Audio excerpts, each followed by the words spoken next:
Selamat siang pemirsa. Berjumpa kembali dalam acara Buletin TNI Angkatan Darat.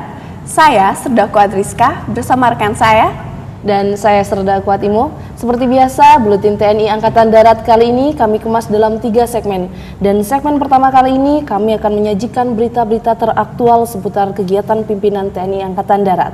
Salah satunya adalah kegiatan Kepala Staf Angkatan Darat, Jenderal TNI Gatot Nurmantio menerima laporan kenaikan pangkat perwira tinggi. Dan Kasat melepas ekspedisi NKRI dan kunjungan kehormatan Duta Besar Korea ke Indonesia. Ya Rizka, langsung saja untuk berita yang pertama. Kepala Staf Angkatan Darat Jenderal TNI Gatot Nurmantio menerima laporan Korps kenaikan pangkat 14 perwira tinggi di Markas Besar Angkatan Darat Selasa lalu. Berikut berita selengkapnya. Kasat menegaskan semakin tinggi pangkat yang disandang, maka semakin besar pula tugas dan tanggung jawab yang diemban. Untuk itu, para perwira harus terus meningkatkan kemampuannya agar keberadaan perwira dapat memberi manfaat bagi diri dan keluarga, serta dibutuhkan oleh institusi karena keberhasilan tersebut akan memberikan dampak pada kemajuan serta perubahan yang lebih baik bagi satuan, organisasi, dan lingkungan di mana para perwira bertugas. Ke-14 perwira tinggi yang naik pangkat antara lain Mayor Jenderal TNI Beni D. Suwardianto, perwira Sahli tingkat 3, bidang Pol Kamnas, Mayor Jenderal TNI Robi Winkadir, Koorsahli Kasat, Brigadir Jenderal Agus Suhardi, Kepala Staf Divisi Infanteri Kostrat, Brigadir Jenderal Wuryanto Esos, Kepala Dinas Penerangan Angkatan Darat. Kasat menambahkan, berdasarkan hasil survei LSI, saat ini lembaga tertinggi yang diakui masyarakat adalah Lembaga Kepresidenan dan TNI. Kasat mengucapkan terima kasih kepada seluruh prajurit dan PNS TNI Angkatan Darat beserta keluarga tentang kepercayaan masyarakat ini dan menyampaikan kunci keberhasilan TNI Angkatan Darat hanya satu, yaitu kemanunggalan TNI Angkatan Darat beserta rakyat.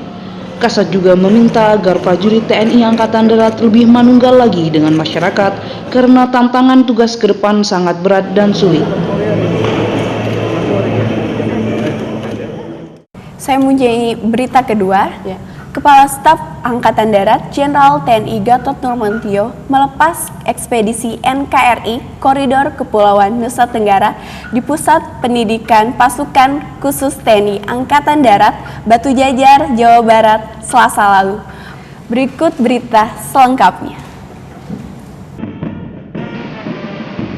Ekspedisi ini akan mendata dan memetakan semua potensi sumber daya alam dan sumber daya manusia, mendorong peningkatan kerjasama sosial, sekaligus menumbuhkan rasa cinta tanah air dan meningkatkan pertahanan keamanan nasional.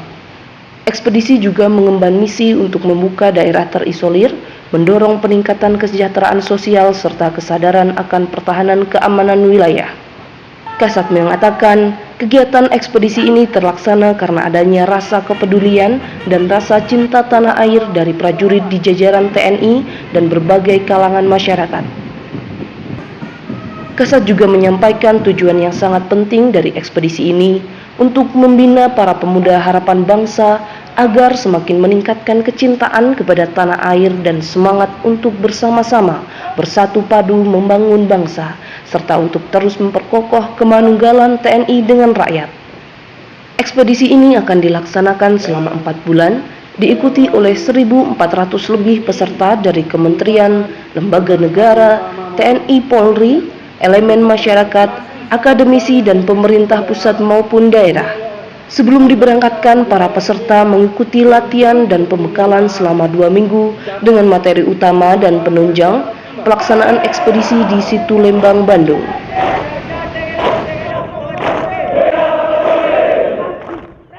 Dan Rizka, untuk berita yang ketiga pada segmen pertama kali ini, yaitu Kepala Staf Angkatan Darat Jenderal TNI Gatot Nurmantio menerima kunjungan kehormatan Duta Besar Republik Korea untuk Indonesia Taeyongcho di Markas Besar Angkatan Darat Rabu lalu. Berikut liputannya. Dalam pembicaraannya, Duta Besar Republik Korea menilai hubungan Indonesia dengan Republik Korea semakin erat dan berkembang. Menurutnya, kerjasama yang dibangun dengan TNI Angkatan Darat, khususnya atas peran Kasat sebagai Ketua Asosiasi Yongmodo, juga mendapat apresiasi dari Duta Besar Republik Korea, karena Yongmodo dijadikan keterampilan wajib bela diri bagi prajurit TNI Angkatan Darat. Sementara itu, Kasat menyampaikan kekagumannya atas kemajuan Republik Korea sebagai sebuah negara yang cepat bangkit dan sekarang telah menjadi negara maju, termasuk perkembangan industri baja dan industri pertahanannya. Kasat berharap ke depan akan ada bentuk kerjasama strategis di bidang pertahanan yang akan melibatkan industri strategis Indonesia seperti PT Pindad. Demikian berita-berita teraktual seputar TNI Angkatan Darat. Nantikan segmen selanjutnya, karena di segmen 2, rekan kami Serda Kuat Putriwira dan Serda Kuat Feni Grace akan berdialog dengan Komandan Brigade Infanteri Lintas Udara 17 Kujang 1 Kostrat. Tetap di Buletin TNI Angkatan Darat.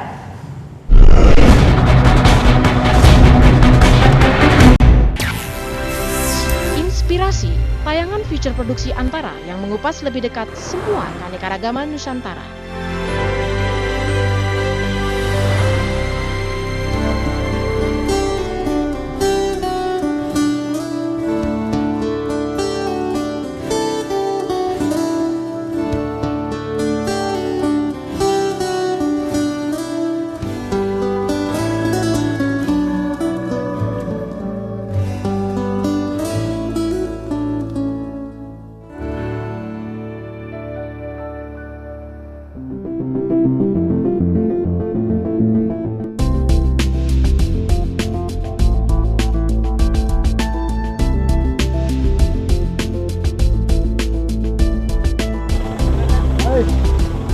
Selamat datang di Kalimantan Barat, satu dari 4 provinsi terluas di Indonesia.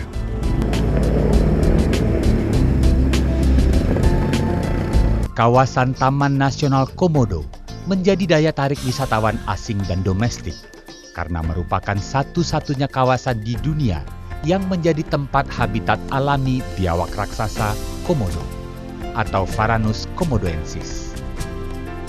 Komodo adalah binatang purba yang kerap disebut sebagai dragon atau naga.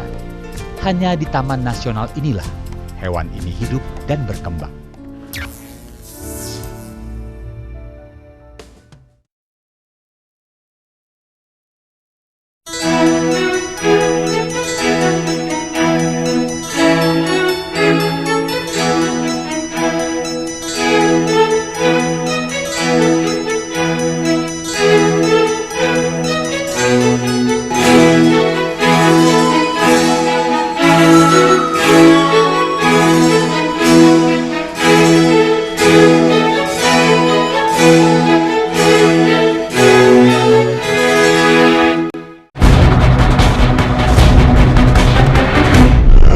Terima kasih untuk rekan Rizka dan rekan Trimo. Ya, pemirsa, masih bersama kami di acara Buletin TNI Angkatan Darat. Di segmen kedua ini kita akan berdialog dengan Komandan Brigade Infanteri Lintas Udara 17 Kujang 1 Kostrat. Nah, di episode kali ini suasana yang berbeda karena biasanya kita berdialog di dalam studio. Tapi untuk saat ini kita berada di Markas Brigif Linut 17 Kujang 1 Kostrat. Betul sekali rekan Putri. Untuk mengetahui lebih dalam tentang satuan ini, langsung saja kita berbincang-bincang dengan Komandan Brigade Infanteri Lintas Udara 17 Kujang 1 Kostrat. Pemirsa, saat ini kami di ruang kerja Komandan Brigif Linut 17 Kostrat, Kolonel Infanteri Christian Kurnianto Tehuteru. Selamat siang, Komandan. Selamat siang. Komandan, izinkan kami sebelumnya memperkenalkan diri. Saya dengan Serda Kuat Putriwira dan rekan saya Serda Kuat Feni Grace. Sebelumnya kami mengucapkan terima kasih kepada Komandan untuk berbincang-bincang bersama kami. Langsung saja nih Komandan, untuk pertanyaan pertama, bisa dijelaskan Komandan tentang keberadaan Brigif Linut 17 Kostrat yang Komandan pimpin ini dan tentang tugas pokok yang diemban satuan ini. Baik, berbicara tentang keberadaan Brigif Linut 17, maka kita harus melihat sejarahnya. Sejarah berdirinya Brigif Linut 17 berawal daripada situasi negara pada saat itu yang setelah mereka selesai mengatasi gerakan 30 September PKI. Oleh karena itu, pimpinan daripada Kodam 6 Siliwangi pada saat itu yang sekarang kita kenal sebagai Kodam 3 Siliwangi berpendapat perlu dibentuknya suatu satuan setingkat brigade yang memiliki kemampuan dan dapat digerakkan setiap saat ke daerah-daerah yang membutuhkan atau mendapat ancaman baik di wilayah Jawa Barat maupun di Indonesia. Sehingga pada tanggal 20 Mei 1966 diresmikanlah Brigif Linut 17 Kujang Siliwangi, pada saat itu namanya demikian, yang ditandai dengan penyerahan Dwaja Brigif Linut 17 oleh Menpangap Letjen TNI Soeharto kepada Dan Brigif pertama, yaitu Kolonel Infanteri Himawan Sutanto. Brigade ini memiliki 3 batalion. Batalion pertama yaitu Batalion Infanteri Lintas Udara 305 Tengkorak yang bermarkas di Karawang. Batalion ini memiliki sejarah yang panjang sebagai batalion tertua dan merupakan penyelamat Panji Siliwangi, dan kemudian keberhasilan mereka dapat mereka buktikan di medan tugas. Batalion yang kedua yaitu Batalion Infanteri Lintas Udara 328 Dirgahayu, itu bermarkas di Cilodong, dan batalion ini memiliki sejarah yang gemilang pada saat penumpasan DITI Jawa Barat. Dan kemudian mereka juga baru pulang dari pelaksanaan tugas luar negeri yaitu di Lebanon dengan membawa keberhasilan-keberhasilan di sana. Selain itu spesifikasi mereka juga memiliki kemampuan dalam mencetak atlet-atlet. Kemudian yang ketiga adalah Batalion Infanteri Lintas Udara 330. Dan 330 ini memiliki prestasi juga di awal sejarah berdirinya mereka dengan dapat menumpas DITI yang berada di Sulawesi Selatan. Dan untuk tugas pokok daripada brigade sendiri yaitu menyelenggarakan operasi militer untuk perang dan juga operasi militer selain perang. Dan dalam melaksanakan tugas pokok itu, Brigif Linut 17 ini memiliki spesifikasi yaitu melaksanakan operasi lintas udara. Dan untuk itu mereka melaksanakan latihan-latihan yang senantiasa dilaksanakan secara rutin, dan 2 tahun sekali satuan ini menjadi satuan PPRC, yaitu pasukan pemukul reaksi cepat yang mendapat tugas untuk mengamankan trouble spot dimanapun berada, siap 1x24 jam untuk digerakkan. Demikian. Lalu Komandan, bagaimana penyelenggaraan pembinaan di satuan ini, terutama pembinaan yang dilaksanakan untuk memelihara kemampuan para prajurit? Berbicara tentang pembinaan satuan, maka untuk itu kita harus melihat komponen-komponennya. Komponen pembinaan satuan ada 6, di mana salah satunya adalah pembinaan organisasi, personil, latihan, material, pangkalan, dan piranti lunak. Namun demikian, sebagai komandan saya harus melihat situasi dan kondisi yang ada di satuan ini sehingga dapat melakukan pembinaan dengan prioritas yang mana untuk didahulukan. Dan untuk sementara saat ini, dari segi organisasi, khususnya di bidang perlengkapan dan persenjataan, kita sedang mengupayakan untuk peremajaan persenjataan. Dan kemudian kita dalam hal pangkalan, tentunya kita mempersiapkan pangkalan yang ada di sini agar dapat maksimal berguna, berfungsi secara efektif dan efisien bagi prajurit, baik untuk pemeliharaan kemampuan mereka maupun untuk kesejahteraan mereka. Dan kemudian untuk pembinaan personil, khususnya untuk kesejahteraan prajurit dan keluarganya.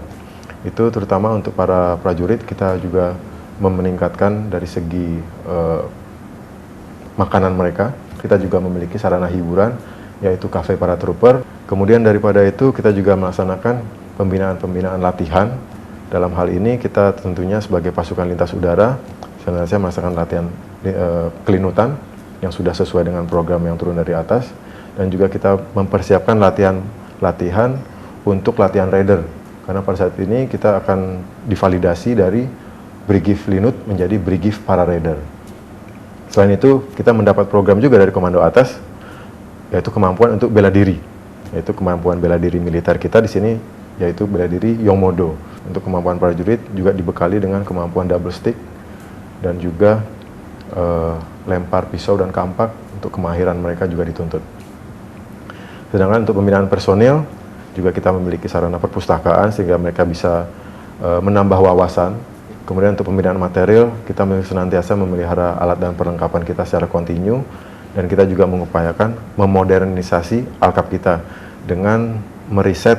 Pada saat ini kita sedang meriset suatu ransel Linut yang siap untuk dipakai untuk penerjunan, namun juga bermanfaat untuk pelampung apabila peterjun ini dalam suatu keadaan yang darurat harus diterjunkan, dilepas di daerah laut, sehingga itu bisa berfungsi sebagai pelampung. Dan juga kita memiliki yaitu rompi sakti. Rompi sakti itu rompi serbaguna yang bisa diperlengkapi dengan perlengkapan-perlengkapan yang sesuai dengan peruntukan tugas pokoknya, Pak. Pembinaan Persit Kartika Chandra Kirana di lingkungan Brigif Lino 17 ini seperti apa izin Komandan? Seperti kita ketahui bahwa pembinaan Persit ini juga merupakan bagian daripada pembinaan personil yang merupakan komponen dari pembinaan satuan. Oleh karena itu kita berupaya membekali ataupun membina Persit kita dengan memberikan kerohanian dari bidang kerohanian.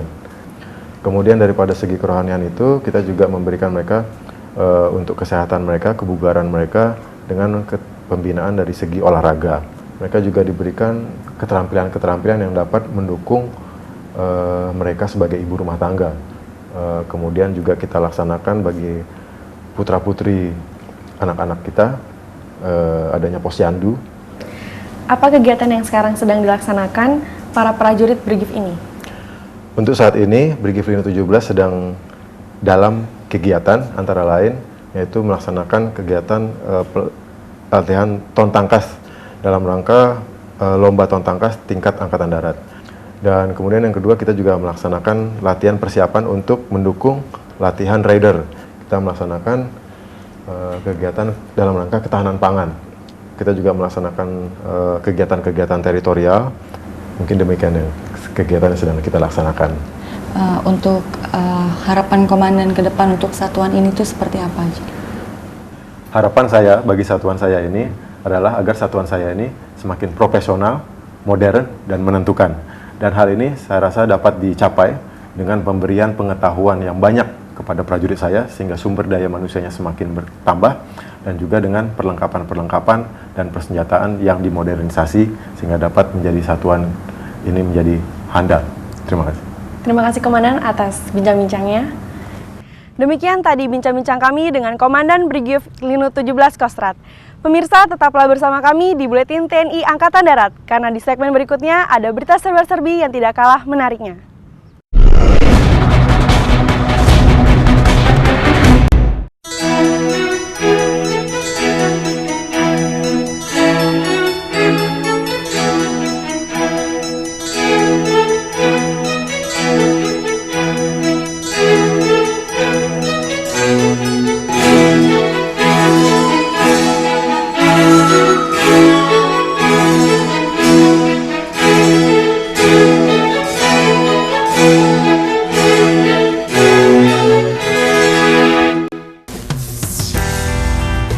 Berita Antara News.com menyajikan informasi utuh dan kredibel.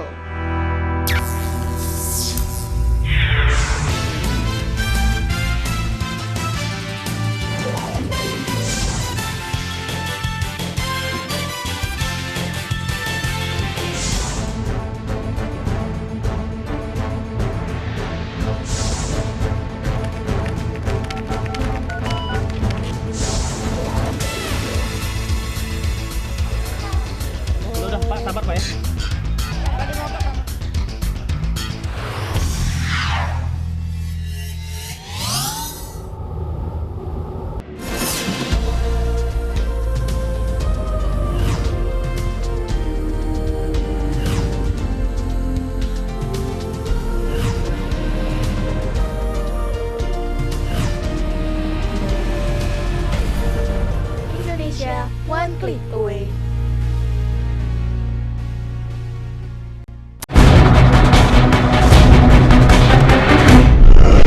Pemirsa, kembali dalam acara Buletin TNI Angkatan Darat di segmen ketiga. Bersama saya Serdakwa Tien dan rekan saya Serdakwa Lydia.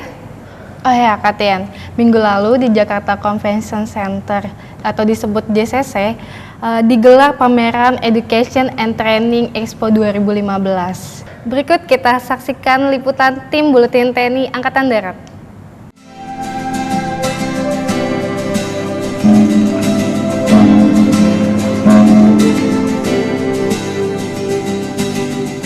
Keikutsertaan STAN TNI Angkatan Darat untuk memperkenalkan kepada generasi muda dan masyarakat satuan-satuan yang ada di TNI Angkatan Darat, sekaligus media promosi guna menjaring bakat-bakat para pelajar dan generasi muda untuk bergabung dan mengabdi kepada TNI Angkatan Darat, bangsa dan negara. Keikutsertaan STAN TNI Angkatan Darat dalam Education Expo tahun 2015 adalah dalam rangka mensosialisasikan program rekrutmen prajurit TNI Angkatan Darat untuk tingkat perwira, bintara, dan tamtama, serta menepis anggapan masyarakat bahwa masuk menjadi prajurit TNI Angkatan Darat memerlukan dana yang banyak. Di sini saya tegaskan bahwa untuk menjadi prajurit TNI Angkatan Darat tidak dipungut biaya sedikitpun alias gratis. Stan TNI Angkatan Darat diwakili oleh Akmil, Kostrat, Kopassus, Dinas Psikologi, Dinas Penerangan, dan Dinas Penelitian Pengembangan Angkatan Darat yang menarik perhatian pengunjung. Harapan dari penyelenggaraan pameran Education and Training Expo 2015 ini, sebagaimana kita cita-citakan sejak awal, kita mengharapkan agar supaya generasi muda Indonesia ini dapat memilih perguruan tinggi yang baik. Dengan demikian mereka akan menjadi generasi-generasi muda yang bisa diharapkan oleh bangsa Indonesia. Pada pameran kali ini, pengunjung dapat menyaksikan kehadiran peralatan dan kelengkapan TNI Angkatan Darat. Stan TNI Angkatan Darat dibanjiri pengunjung yang mayoritas berasal dari siswa-siswi pelajar SMA, SMK, dan mahasiswa favorit Jakarta yang jumlahnya sekitar 20.000 pelajar. Kesan saya buat yang untuk militer Angkatan Darat sangat baik sekali, sangat bagus. Saya pun tertarik untuk masuk sini karena saya sendiri dari Universitas Pancasila dan tahun kemarin saya mau mencoba tapi belum sempat. Tahun ini saya mencoba karena sangat tertarik dengan Angkatan Darat. Acara kayak gini tuh bagus banget untuk kita buat nambah wawasan kita, untuk lebih tahu apa itu yang ada di TNI Angkatan Darat, akademinya segala macem. Dan ini tuh kayak baru gitu loh, buat tahu kalau cewek juga bisa masuk Angkatan Darat. Tujuan stan pameran TNI Angkatan Darat ini untuk memperkenalkan kepada satuan-satuan yang ada di TNI Angkatan Darat kepada publik, salah satunya Akademi Militer yang merupakan tempat pendidikan calon-calon perwira muda. Demikian juga Kostrat yang merupakan satuan cadangan, pemukul strategis terbesar di TNI Angkatan Darat.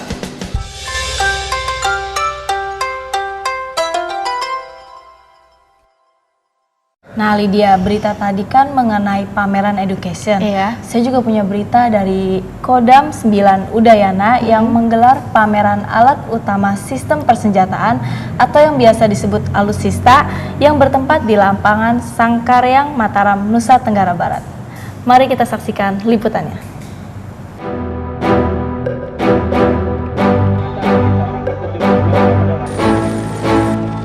Bertempat di lapangan Sangkaryang, Mataram, pameran alat utama sistem persenjataan TNI Angkatan Darat pertama kali diselenggarakan di wilayah Nusa Tenggara Barat. Dibuka oleh Gubernur Nusa Tenggara Barat M. Jainul Madji. Gubernur Nusa Tenggara Barat mengatakan pameran alat utama sistem persenjataan TNI Angkatan Darat bertujuan menyampaikan kepada masyarakat dengan membangun pertahanan yang kuat, maka tercipta keamanan serta disegani oleh negara lain.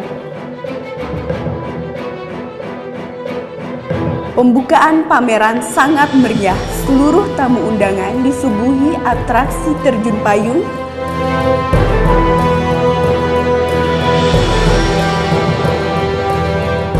Selain atraksi terjun payung yang menarik perhatian, masyarakat Kota Mataram dapat menyaksikan secara langsung alutsista TNI Angkatan Darat.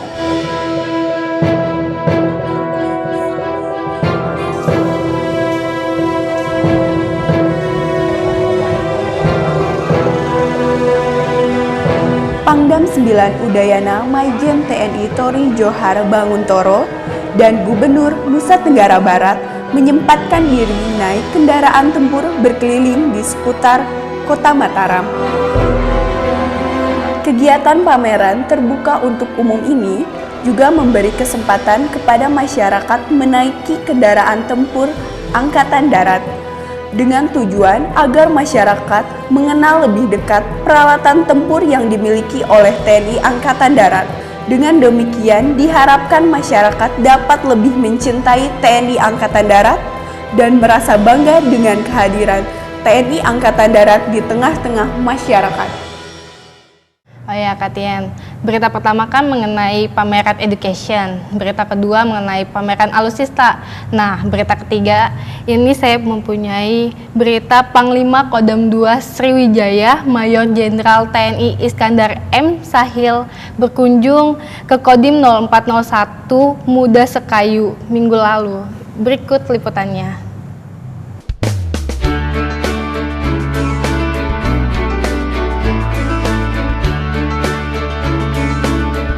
Kunjungan kerja ini merupakan rangkaian kegiatan Pangdam II Sriwijaya dalam rangka silaturahmi dan mendekatkan diri kepada para prajurit dan PNS TNI Kodim 0401 Muba.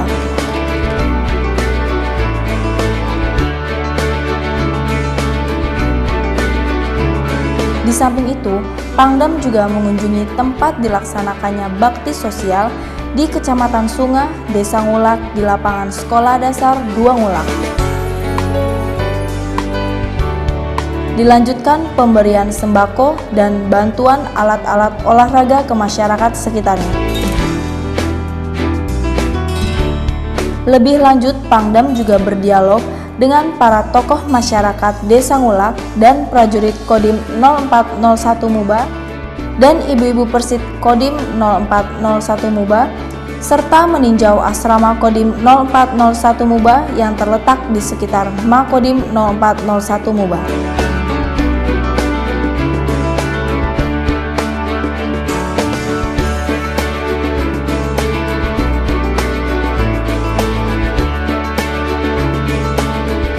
Pangdam mengajak kepada masyarakat agar jangan mudah patah semangat dan jangan sayang dengan harta dalam hal mengejar pendidikan, terutama pendidikan untuk anak-anak di Desa Ngulak ini.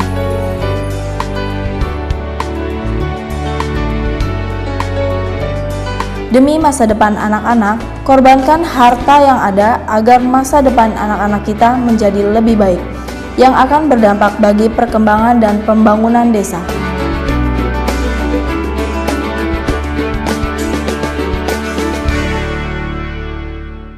Demikian Buletin TNI Angkatan Darat kali ini. Semoga informasi yang kami sajikan dapat menambah pengetahuan Anda dan dapat meningkatkan rasa cinta kita terhadap Negara Kesatuan Republik Indonesia. Terima kasih, sampai jumpa Senin depan. Salam.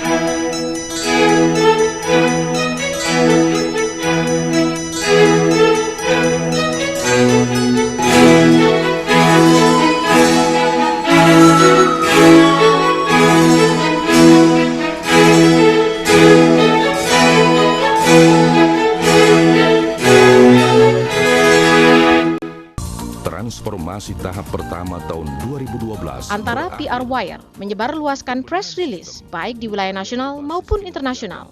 Antara Publishing, unit bisnis Antara yang terpercaya dan siap memproduksi penerbitan dan percetakan. Antara Foto mendistribusi dan mengkoleksi beragam foto berita dan peristiwa. Telah diakses 39 kantor berita di dunia. Kondisi ini lebih membuka peluang Antara untuk terus membangun citra Indonesia di mata dunia.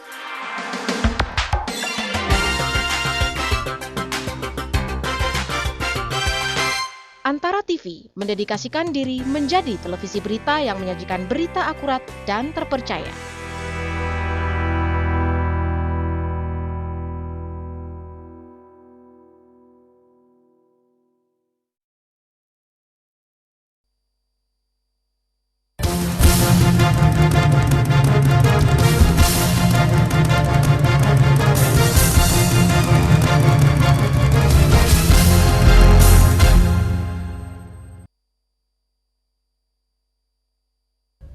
Selamat siang, kami kembali jumpai Anda dalam Warta Sekilas pemirsa. Salah satu permasalahan yang terjadi setiap tahunnya di Jakarta adalah banjir. Di mana salah satu penyebabnya pemirsa adalah keberadaan bangunan yang ada di bantaran sungai. Dan warga pun sebenarnya telah siap direlokasi dan tinggal menunggu realisasi pemerintah Provinsi DKI Jakarta. Salah satu penyebab tidak kunjung selesainya masalah banjir di Jakarta adalah karena begitu banyaknya bangunan yang berdiri di bantaran Sungai Ciliwung, termasuk yang berada di kawasan Kampung Duri, Tebet, Jakarta Selatan ini, di mana ada setidaknya 763 bangunan. Untuk itu, pemerintah Provinsi DKI Jakarta berencana akan merelokasi warga di bantaran sungai ini ke rumah susun dengan memberikan subsidi kepada mereka. Sayangnya kejelasan atas hal itu belum juga didapatkan. Sekali lagi kalau relokasi kita dijawab. Iya, mungkin nanti ada timnya apa bagaimana kan gitu. Ya. Nah. Tapi kalau lihat contoh kan lihat contoh gitu. Iya.